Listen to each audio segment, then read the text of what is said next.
Bună ziua tuturor! Sunt Alexandra, manager al Alexandra Social. Viziunea mea și a partenerului meu american când am creat această comunitate a fost de a vă oferi vouă, clienților noștri, o experiență de calitate, completă și sigură. Pentru a realiza acest lucru, în cadrul comunității Alexandra Socials, comunicarea este permisă doar între membrii verificați.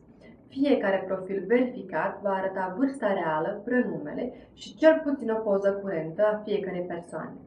Domnii din America și Canada vor fi verificați după cazierul juridic pentru a asigura un nivel de protecție adecvat întregii comunități și a fi în conformitate cu legea adoptată în 2005 privind agențiile matrimoniale internaționale cu sediul în Statele Unite. Doamnele vor fi și ele supuse de asemenea unui proces de selecție pentru a atesta veridicitatea datelor expuse la profil. Dacă doriți să deveniți membru verificat, aveți de ales în două variante. Fie veniți la noi la sediu în București sau dacă preferați să ne cunoașteți online, puteți să faceți acest lucru prin intermediul unui video call pe Yahoo Messenger. Procesul de verificare este foarte simplu, însă extrem de eficient și ne oferă nouă posibilitatea de a vă cunoaște, de a vă asculta cererile și părerile.